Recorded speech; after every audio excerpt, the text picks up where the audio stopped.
Hey everybody, this is Blue, and I wanted to do this video a couple days ago, but I was having some malfunctions, and so we're a couple days late. But here we go. I want to talk about adding alchemy to our role-playing games. Some games are great to add alchemy to, some not so great. The main factor there is, are we going crispy or crunchy? Crispy games, I believe, could never handle alchemy because alchemy is such a big topic. It covers so many branches.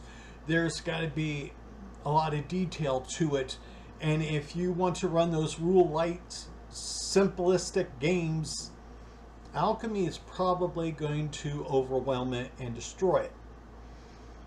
So if you like crunchy games like me, then you're going to love adding alchemy because there is a lot of details. You can add a lot more to your game by implementing alchemy into it. So if you like GURPS, Rollmaster, hey, you're going to like alchemy. So what is alchemy?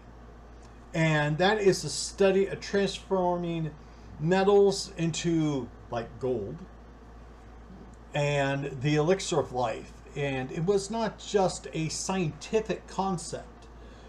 Alchemy was science. It was concerning philosophy and spiritual aspects. People were wanting to know how the world worked. They were trying to get into understanding the world around them. And so it is not just a science and producing physical items. There is a lot more to it. Where did this occur? See, the problem with alchemy is that it's not this well-defined and confined topic.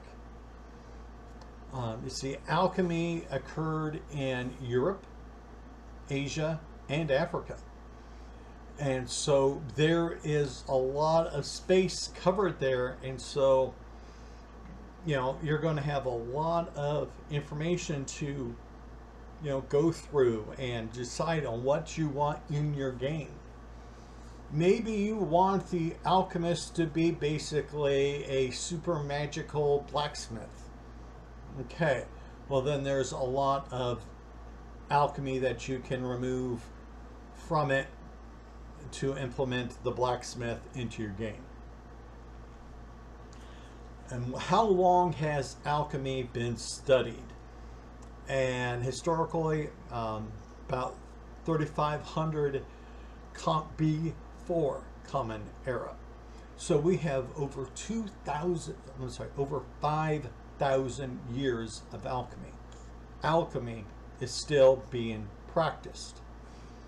We don't call it alchemy now, but it is still essentially alchemy because we have people that are trying to understand the sciences and the world around us. So alchemy never stopped. We just gave it fancier titles.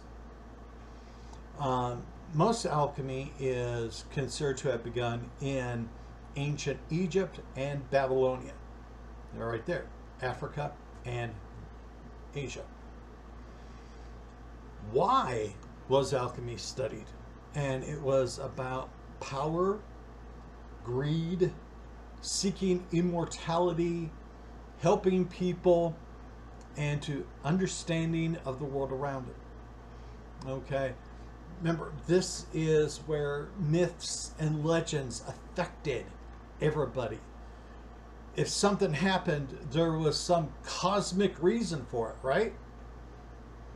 And so if you added a couple of elements together, heated them, and you create this new substance, why? How did that happen? And all that. And what are the results of it? And so they were trying to understand all of that.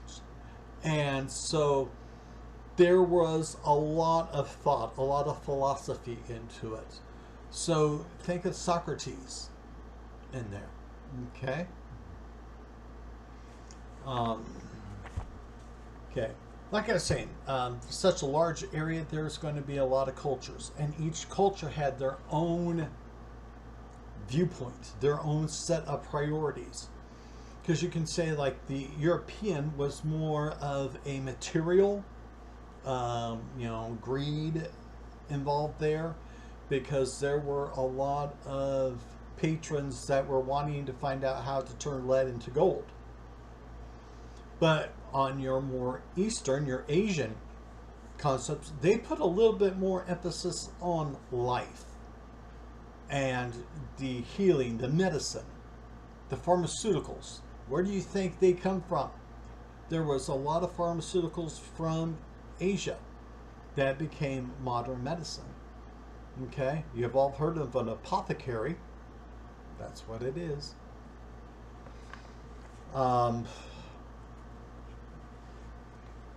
And so I wanted to read this little section here because I thought this was quite interesting.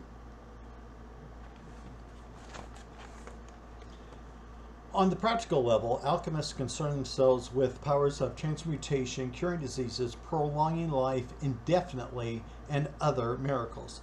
Furthermore, by trapping the universal spirit, alchemists can create an artificial man or homunculus.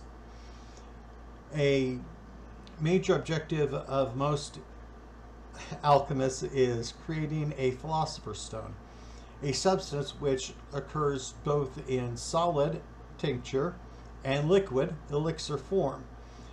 This stone can transmute lead into gold, sickness into health, old age into youthness, and sinful men into a spiritually pure man.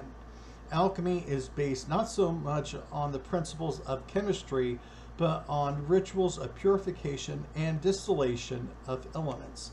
For example, water distilled 5,000 or more times under certain conditions might yield the philosopher's elixir. So we can see there that, yes, there was a lot of different concepts involved here. It wasn't strictly about turning lead into gold, although it was important because that's how you got the patrons to give you the money. A frustrating practice, the study of alchemy presents innumerable obstacles on the path of philosopher's stone. Distractions are many. Often crucibles crack or fluids evaporate at critical moments, ruining that experiment. This is not the only danger. Greedy and impatient patrons do not hesitate to employ threats or torture as forms of encouragement. Furthermore, if townspeople suspect that an alchemist has discovered the philosopher's stone, they might rob him for doses of the elixir. Historically, a few alchemists actually lost their lives to mob frenzies. Okay, this is storyline. We want to make things interesting, right? See, we can incorporate this into our game. This is historical information. I'm also referencing Alchemy Companion, which I did a review the other day. One more paragraph real quickly. Often great alchemists wrote books of magic called grimoires, containing recipes and rituals of the trade. Usually these books were attributed to mythical figures from the past. For example, the Lesser Key of Solomon, penned in the 13th century, was supposedly written by the biblical Solomon, and he wasn't. It contains white magic, which may be safely used only if the proper purification rituals are observed. This grimoire consists of long, complex, and elaborate rituals geared towards producing a nearly impossible state of spiritual purity. These rituals are heavily influenced by astrology and center primarily on conjuring demonic servants. The ritual purification was necessary to protect the soul from demonic influences. All alchemists tried to acquire such texts for their own personal libraries. Grimoires are past. Grimoires of the past keep alive today the knowledge and experience of medieval alchemy. So there we get to add more plot line to our characters. We could have a character that is writing his own grimoire from his experiences. There is a lot that we can add, and I think that was important what I read, because it also gives you a feeling of what you need to add to your characters. There's just so much to put in so little space, and it just won't work if we try to. Cramming it will ruin it.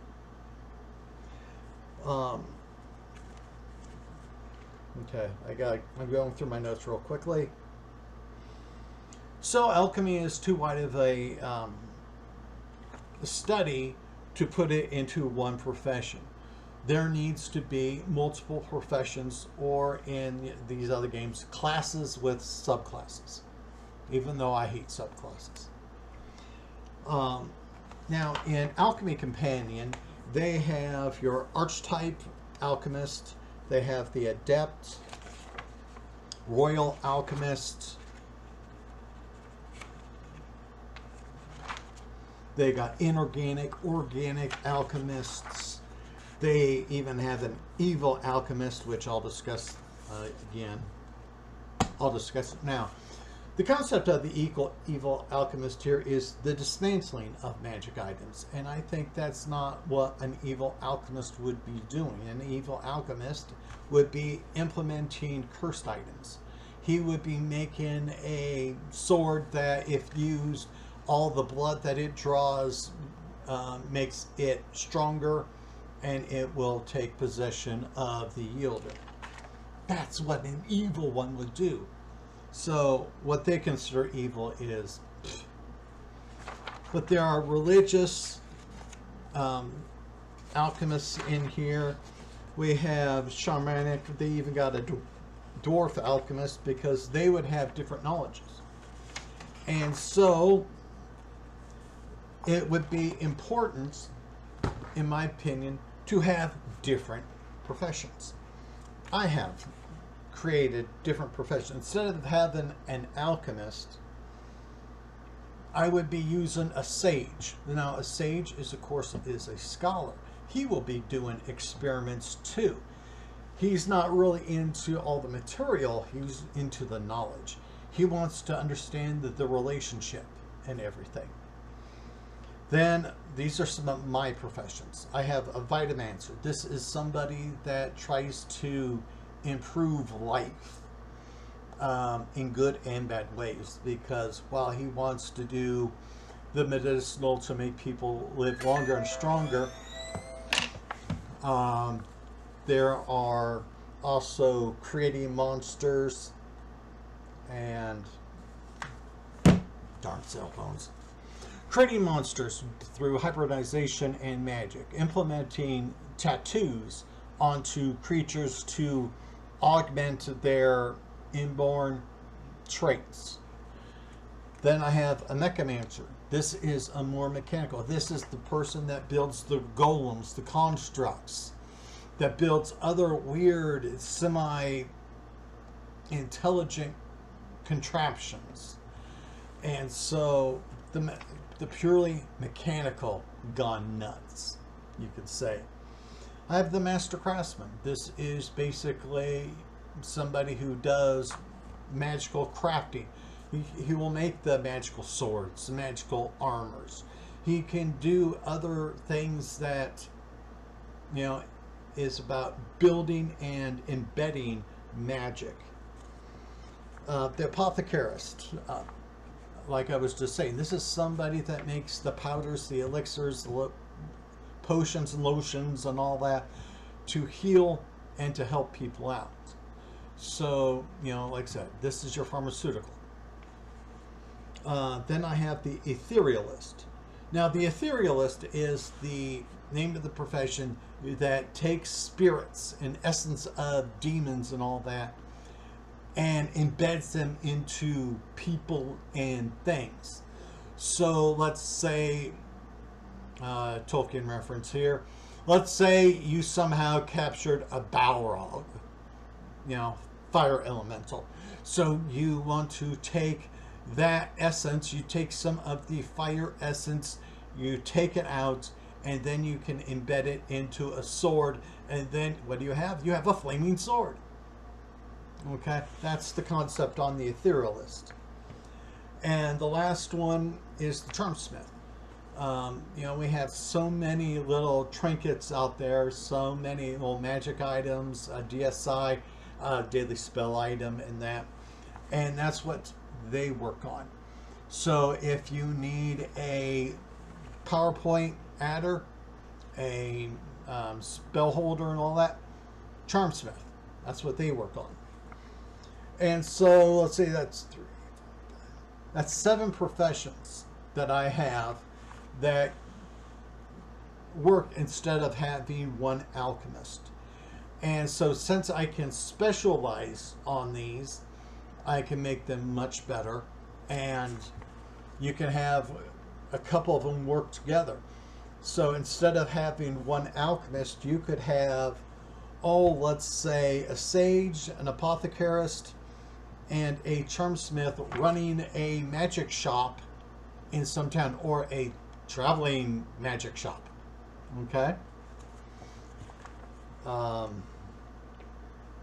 So could there be an alchemist adventurer as what Rolemaster has and such? To me, no. I don't think it is realistic enough. There's just so much going on for this form of alchemist that it is illogical. They need a lab, some place where they can work on stuff, a forge, so to say. And so that takes space. You can't put that in a wagon. And so they need a home base. And then you have to have all that other equipment in there. So you need a keep for your alchemist. Then there takes time to run experiments. Some of these experiments are very long. So you can't have an alchemist adventuring with a group and running experiments and trying to log it and study every change into the experiment, because that's what they're trying to find out. How is this working? Well, I missed it because those orcs attacked us, so I missed what happened. I got to start all over again. No, that's not going to work. And then there's the money issue. A lot of these alchemists, like I said in that one little narration, there are patrons that will pay, but they want some stuff. You need to provide them the supplies to make magical weapons and maybe the elixir of life and such. And so you have to make the patron happy, and you can't do that if you're gone a month at a time getting supplies. It won't work that way. And so I think that there could be an alchemist in a keep, and you have a party adventuring for him, trying to get the supplies. They're doing a supply run to the island across the narrow sea to get tin for the bronze, or they're needing to try to collect some gems. They are out getting all these supplies for the alchemist. I think that would be a good way to adventure. Then you can have the alchemist kind of semi-attached to the group. He's at the keep, his forge. He is running experiments, and the patron gets what he wants, and the group could get something. Because then they could tell the alchemist, hey, we need a better sword. This is falling apart. If you come up with a quality steel, can you make me a new broadsword? Okay. Or maybe they're wanting something to be enchanted. and they got to give the blacksmith so much time. Well, while he's making the +10 sort of holy avenging whatever, they're out adventuring, grabbing some more replacement supplies and such. You gotta apply limitations, and this is where it kind of goes really against the Crispy Games, because there should be a lot of limitations that you place on your alchemist or people that are working in the alchemy field. A lot of these experiments are not done in an hour because it takes a while to warm up the material. I mean, if you are trying to build a new sword, you got to smelt a lot of iron and purify the iron. You got to purify the tin. You got to purify, I believe it's nickel, and I forget what else in there. But you got to purify all these things and then put them together and then fold and hammer and forge everything. Takes time. So you cannot say 2 days later, here's your sword. No, no, no. This could take, a couple of weeks if you're lucky. One moment.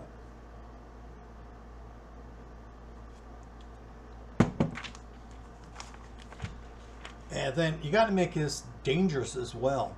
They are working, the alchemist or alchemy is working with a lot of unknowns. And so we do not know what happens when you mix this with that, especially if you have enchanted or mystical materials. Let's say you made up a new metal and all that, so you added to the elemental periodic list. Well, what happens when that material is mixed with nickel? I mean, maybe there's a reaction that is volatile. Maybe you create nothing. It just turns black and crumbles. But we have to make it dangerous. As in with the Alchemy Companion, they have explosion critical table, steam attack table, and that, because you can have a equipment malfunction. And so we have to put the risk in there. An alchemist, he rolls the dice, he fumbled, and all of a sudden his high pressure pressure cooker that he was using to purify some liquid blew up. And because it was starting to form nitric acid, it takes steam and acid damage. Okay? And so there's going to be a lot of rolls involved here, and Crispy doesn't work with that.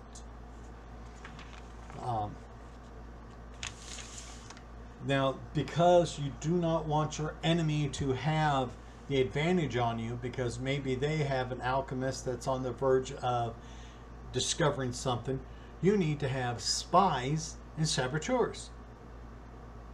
Because, if the alchemist over there is this close from inventing gunpowder, you can't let that happen. You need somebody to take his paperwork, copy it, and get it to your alchemist so that they can study it.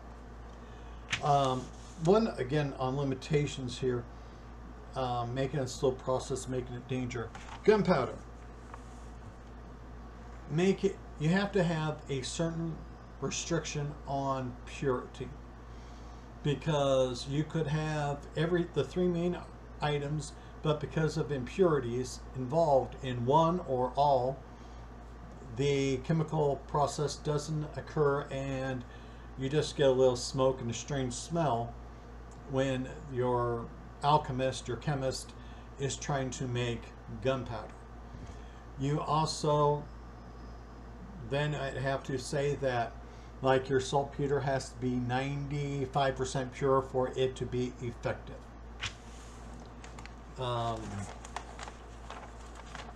This will be highly political too, because you're going to have patrons that are going to be bragging, showing off this new stuff that whatever you're making to show how impressive they are. And so you could have a patron that is desperate to have something to show off, and it just causes a lot of trouble, turmoil. It would be a great way to add to the game. Supply issues. Okay, this is the fantasy world. They can't just go order something like off of Amazon, remember? So we have to have groups that go into another area to the trading facilities. I'm not trading. They got to go to the plazas and all the trading areas and try to find metals, gems, coal, and all that. You need to have people going and cutting down trees so you can keep your forges going. You have to have potters because you got to put the liquids in something, right? So ceramics. There is a lot to be maintained, and so there should be supply issues. Brass requires copper and tin. Well, historically, they used to get a lot of tin out of England back in the day. And so if you had a war in England that was disrupting the tin trade, then it makes tin hard to get and more expensive. This is an aspect we need to add to our games. Finding new material, because you cannot say that everybody knows everything. So you have your explorers or your alchemists or however you have it set up going around. They are going into caves trying to find gems. They're trying to find weird materials. They might hear legends of this strange metal that defies gravity. They might hear the rumor of Cragora, which, interrupts magical energies. And if you heard about a legend, you got to find it. You need to get yourself a sample so that you can study it and try to make it for your patron and for yourself. Because if there is a way that you can, cancel out magic, you might be told that you need to make a few sets of Cragora handcuffs, because then the magician could not use his hands to cast magic. Okay? If you're going to incorporate this into your game, you also need to do a lot of journaling, both the player and the GM, because they might be saying, well, I'm going to add this and this together, and they could be logging it. Well, you can find out what works and what doesn't, but what happens when they said, well, I'm going to be mixing 9 parts copper with, I believe it's 3 parts tin, which makes brass. Well, they got it right. Well, you got to make sure that you're giving some credit. Yes, you created brass. Congratulations. All right. But because of the chemistry involved here, we have to also say, well, you combined this water with some sulfur and a few other ingredients. You put it up to 200 degrees. You have created sulfuric acid. You got to put it in there. And you kind of got to make sure that your player isn't just going through the chemical, again, a chemistry textbook and going, okay, I can do this, this, this, and I got sulfuric acid, this, I got nitric acid. No, you got to make it a little bit harder and make sure that the player is not just grabbing it from the real world and throwing it into the game, because that would be really, I think, would lose the balance. You got to make sure that they aren't just reading a textbook. A good way to do this is to incorporate a dice roll. The players are experimenting with saltpeter, coal, and I can't think of the third item. But they're trying to, in real world, they know what's in gunpowder, but in the gaming world, you can say, okay, you got your three elements, and you can do, I would say, probably a D10, maybe a D12 for each element. And so you can say, well, you are rolling. One second. That's my D30.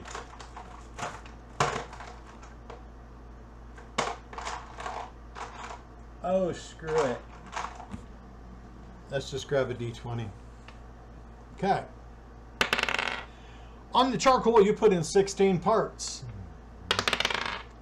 On the saltpeter, you put in 8. And because you don't know what the other item is, because I can't think of it right now, whatever it is, you put in 4 parts of. Does it work? Oh, you can kind of reference historical and go, nope, didn't work. You didn't get your proportions right. You'll try the experiment again in 24 hours and make them roll the dice. The only exception would be that they couldn't use the same composition twice, because we both know that since they're journaling everything, that they're not going to repeat the same mistakes, or they shouldn't be repeating the same mistakes twice. GM has to log in because he needs to keep a history of what they're doing, so that when it comes time to do campaign design and such, that they can say, well, they did this, this, and this, and so you can steer them a curve, because maybe you can make saltpeter hard to find, a disruption. Then there's the fact of massive GM work on what's possible. Because these are basic chemists, they are going to be throwing different chemicals together to form stuff. And Murphy's Law, whatever can go wrong will go wrong. Well, the opposite on this part. The last thing you want is for them to actually get something right in real world terms and ignore it in game terms. You could be adding new elements. You can be making a whole different type of material. Let's reference Eog, Galvorn, and Mithril. Now, these are 3 alloys that have some magical properties. Maybe you need to figure out, a listing on what's involved to make it.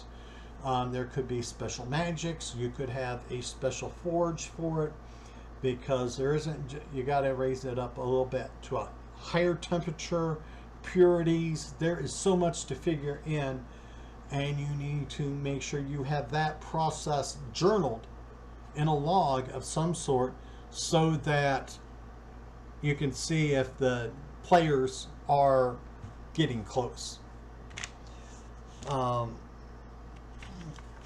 Then involve the church and regulation. As I was saying earlier, there is spiritual involved, and so you could have the church